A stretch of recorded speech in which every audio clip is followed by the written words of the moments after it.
Garage Alone is the first segment in an entirely spooky episode of Mickey and the Roadster Racers. This is the 20th episode of the first season, and both of the segments, both Garage Alone and Camp Happy Helpers, both have a sense of the unknown and are a little bit thrilling, and I enjoyed both of them.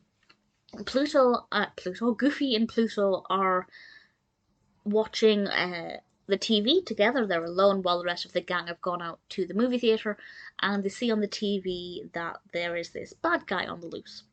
And then they think that the bad guy is actually at the front door, or the garage door. We as the viewer know it's actually Donald Duck, because Donald Duck's had a bit of car trouble, he's had to go back. Pluto and Goofy obviously expect him to be at the movie theatre, so the only other possible person it could be is this bad guy on the loose. And they do everything they can to block all of the entrances to the garage and set some almost booby traps, if you like, to stop this bad guy from getting in. But of course we see Donald falling victim to all of these things, and I love that sense of dramatic irony. It works really well. I'm a big fan of Donald Duck, so I kind of enjoyed watching him getting increasingly exacerbated by these things. There is obviously a slightly dark, thrilling aspect to it that maybe some very young or timorous children will not like, this threat of, the unknown, this dangerous person, but generally it's not so bad.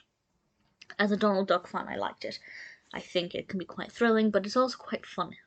It's quite funny seeing the things that are being done to Donald Duck. So I liked it. I have to say, as a Disney fan, it spoke to me. There are some episodes of Roadster Racers that are, well developed with a decent narrative, but they don't speak to me as a 30-year-old, adult.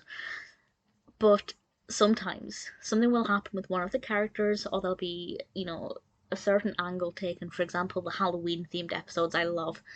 And this is definitely one of those episodes. I loved Goofy and Pluto, particularly Goofy. I'm not the biggest fan of Goofy. Generally don't care for the character, but I really did like his performance here. And the same with Pluto, and obviously Donald Duck was on top form. Garage Alone is definitely a good episode of Mickey and the Roadster Racers.